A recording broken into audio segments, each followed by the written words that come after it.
Bus ride home. I don't usually take the bus.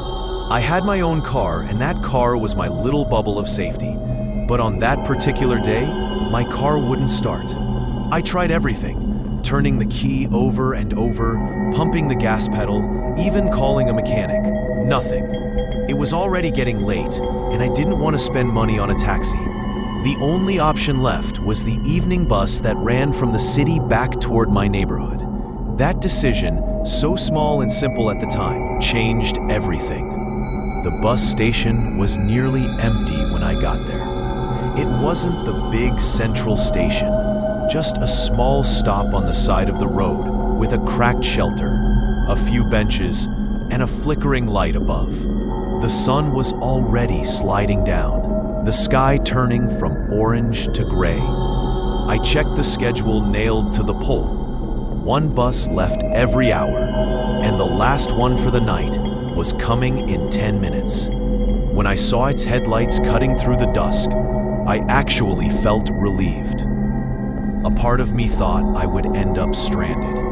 The bus was old, paint faded, windows streaked with dirt, and the kind of brakes that squeal when they stop. The doors opened with a hiss, and I climbed aboard. Inside, it was dim. The fluorescent lights buzzed weakly, some flickering like they could burn out any second. Most of the seats were empty, except for a man slumped near the back and an older woman clutching a shopping bag near the middle. I chose a seat 2 rows from the front, close to the window. The driver didn't say anything to me. He was a heavy-set man with a cap pulled low over his forehead, and his eyes looked tired, or maybe just uninterested.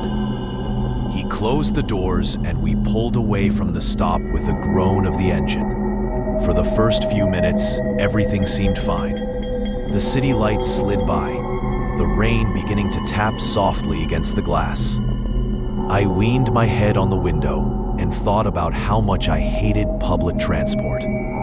About 15 minutes into the ride, I noticed something strange. The streets outside were emptier than usual. Now, I know it was late, and maybe the drizzle kept people indoors, but even so, I expected at least a few cars. Instead, the bus rumbled through intersections where the traffic lights changed for no one. No other headlights, no pedestrians, just us. Inside, the silence felt heavier than it should have. The old woman hadn't moved once. The man at the back still sat with his head bowed, like he was asleep, or maybe trying not to be noticed.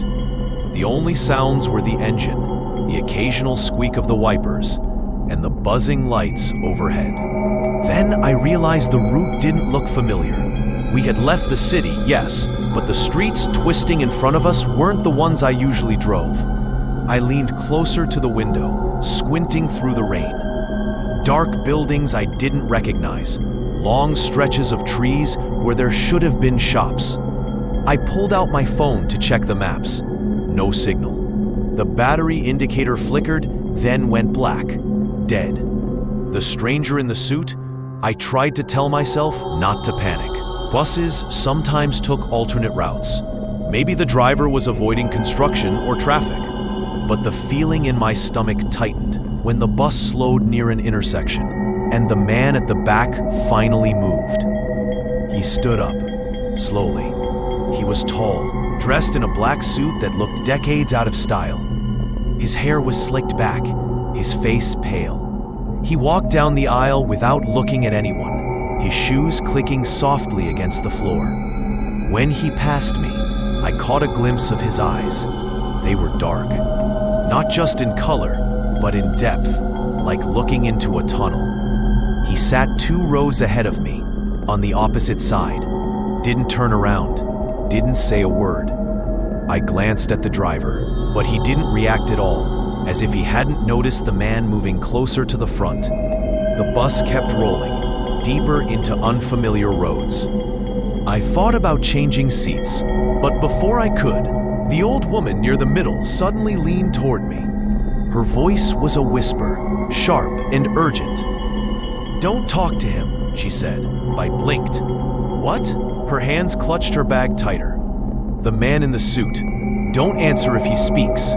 Don't even look at him too long." My mouth went dry. "Why?" But she only shook her head, eyes wide and frightened. Then she sat back against the seat, lips pressed tight, like she had already said too much. I stared at her for a few seconds, trying to decide if she was crazy. But the fear in her eyes wasn't fake. The conversation, the man in the suit didn't move again for a while.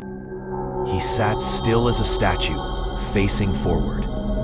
The rain outside grew heavier, drumming against the bus roof. The driver stayed silent. Then, without turning, the man in the suit spoke. "Do you know where we're going?" His voice was low, but it carried through the bus. I froze. I remembered the woman's warning. "Don't talk to him. Don't answer." I didn't, but he spoke again. "It's not far now. You'll see." Slowly, he turned his head. Just enough so I could see one of his eyes peeking at me over his shoulder. That hollow, dark eye. I forced myself to look away. My hands gripped the seat so tightly my knuckles turned white. After a moment, he faced forward again. The stop in the middle of nowhere. The bus slowed. I glanced out the window, expecting maybe a small town, or at least a gas station. Instead, we had stopped in the middle of nowhere. Just a stretch of road lined with dense, wet trees. The doors hissed open. The man in the suit stood up.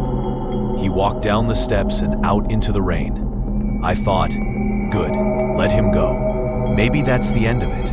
But the bus didn't move. The doors stayed open. The driver just sat there, hands on the wheel, staring straight ahead. The old woman whispered again, "Don't leave. Whatever you do, don't leave." Minutes passed. Rain poured. The man in the suit stood at the edge of the tree line, motionless. Then, slowly, he turned his head back toward the bus. His lips curved into the faintest smile. And then, he vanished into the woods. The driver closed the doors and the bus lurched forward again. The truth comes out. The silence was unbearable now.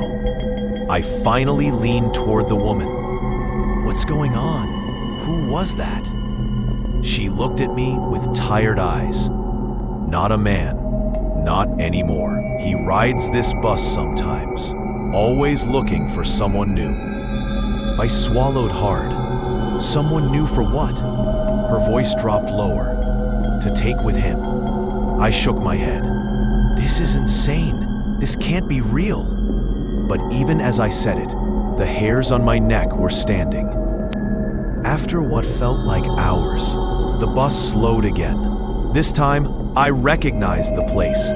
My neighborhood. My street. Relief washed over me so strong I nearly cried. The driver finally spoke, his voice gravelly. "End of the line." I hurried off the bus, clutching my bag. The rain soaked me instantly, but I didn't care. I was home. I glanced back just once. The bus sat idling, its lights glowing weakly in the rain. Through the window, I saw the old woman still sitting there. She didn't get off. She only gave me one last look, something between pity and warning. Then, the doors closed. The bus pulled away. The mystery was solved, at least in part. The bus wasn't just transportation. It was something older, stranger. A vessel that sometimes carried passengers who didn't belong to this world anymore. The man in the suit wasn't human, not really. He was hunting. I was lucky. I made it home. But even now, when I see a bus late at night, part of me wonders if I'll glimpse him again, sitting inside, waiting. And I know one thing for certain. I will never ride that bus again.